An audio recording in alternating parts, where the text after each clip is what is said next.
പല കമ്പനിയുടെയും എംപ്ലോയീസ് വളരെ പെട്ടെന്ന് മില്യണേഴ്സും ബില്യണേഴ്സും ക്രോർപതീസും ഒക്കെ ആയ കഥകൾ നമ്മൾ ന്യൂസിൽ കേട്ടിട്ടുണ്ട്.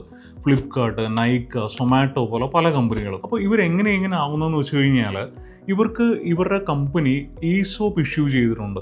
ESOP എന്ന് പറഞ്ഞു കഴിഞ്ഞാൽ എംപ്ലോയി സ്റ്റോക്ക് ഓപ്ഷൻ പ്ലാൻ. ഈ കമ്പനികൾ ഈ ആൾക്കാരെ കൂടെ നിർത്താൻ വേണ്ടിയിട്ട്, റീറ്റെയിൻ ചെയ്യാൻ വേണ്ടിയിട്ട് കമ്പനി ഗ്രോ ചെയ്യുമ്പോൾ അതിൻ്റെ ഒരു ബെനിഫിറ്റ് ഇവർക്ക് കൂടെ കിട്ടാൻ വേണ്ടിയിട്ട് ഇഷ്യൂ ചെയ്യുന്ന ഒരു ഇൻസ്ട്രുമെൻ്റ് ആണ് ESOP എന്ന് പറയുന്നത്. അപ്പോൾ നിങ്ങൾ ഒരു ബിസിനസ് ഓണറോ അങ്ങനെ ESOP ഇഷ്യൂ ചെയ്യുന്ന ഒരു കമ്പനിയിൽ അക്കൗണ്ടൻറ്റോ അല്ലെങ്കിൽ ESOPുമായിട്ട് എന്തെങ്കിലും രീതിയിൽ ബന്ധമുള്ള ഒരാളാണെങ്കിൽ നിങ്ങൾ അറിഞ്ഞിരിക്കേണ്ട കുറച്ച് ടേംസ് നമുക്കിന്നൊന്ന് ഡിസ്കസ് ചെയ്യാം. ആദ്യത്തേന്ന് വെച്ച് കഴിഞ്ഞാൽ ഗ്രാൻഡ് ലെറ്റർ. ഈ കമ്പനി ഒരു എംപ്ലോയിക്ക് ESOP ഇഷ്യൂ ചെയ്യുമ്പോൾ കൊടുക്കുന്ന ഒരു ലെറ്ററാണ് ഈ ഗ്രാൻഡ് ലെറ്റർ. ESOPുമായിട്ട് ബന്ധപ്പെട്ട എല്ലാ ടേംസ് ആൻഡ് കണ്ടീഷൻസും അതിൻ്റെ അകത്ത് ഉണ്ടാവും. എത്ര നമ്പർ ഓഫ് ഓപ്ഷൻസ് ആണ്, ഇതെങ്ങനെയാണ് കൺവേർട്ട് ചെയ്യേണ്ടത്, എക്സസൈസ് പ്രൈസ് എത്രയാണ്, ഇതെല്ലാം അതിൻ്റെ അകത്ത് ഡീറ്റെയിൽഡ് ആയിട്ട് ഉണ്ടാവും. 2, വെസ്റ്റിംഗ് ഷെഡ്യൂൾ.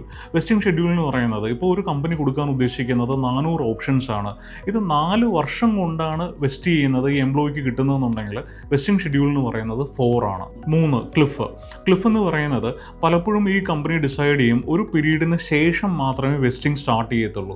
അപ്പോൾ ആ ക്ലിഫിൻ്റെ പീരീഡിൽ വെസ്റ്റിംഗ് ഉണ്ടാവത്തില്ല, ഓപ്ഷൻസ് വീഴത്തില്ല. അതാണ് ക്ലിഫ് എന്ന് പറയുന്നത്. പലപ്പോഴും ഇത് 1 ഇയർ ആയിരിക്കും. 4, എക്സസൈസ്. അതായത് എപ്പോഴാണ് ഈ ഓപ്ഷൻസ് ഈ ഒരു എംപ്ലോയി ഷെയർസ് ആയിട്ട് കൺവേർട്ട് ചെയ്യാൻ വേണ്ടിയിട്ട് ഡിസൈഡ് ചെയ്യുന്നത്, അതിനെയാണ് എക്സർസൈസ് എന്ന് പറയുന്നത്. ഇനി ഈ കമ്പനി ഈ എംപ്ലോയിക്ക് ഓപ്ഷൻസ് ഷെയർസ് ആയിട്ട് കൺവേർട്ട് ചെയ്യാൻ കൊടുക്കുന്ന ഒരു പ്രൈസ് ഉണ്ട്. ആ പ്രൈസിനെയാണ് എക്സസൈസ് പ്രൈസ് എന്ന് പറയുന്നത്.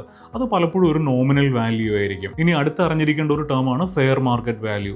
ഇത് ഒരു ലിസ്റ്റഡ് കമ്പനിയാണെങ്കിൽ അതിനകത്തൊരു മാർക്കറ്റ് പ്രൈസ് ഉണ്ട്. പക്ഷേ ഇതൊരു പ്രൈവറ്റ് കമ്പനിയാണ് അല്ലെങ്കിൽ സ്റ്റാർട്ടപ്പ് ആണെന്നുണ്ടെങ്കിൽ ഇതിന് ഒരു ഫെയർ മാർക്കറ്റ് വാല്യൂ കണ്ടുപിടിക്കാൻ വേണ്ടിയിട്ടുള്ള ഓതറൈസ്ഡ് ആയിട്ടുള്ള മെക്കാനിസംസ് ഉണ്ട്.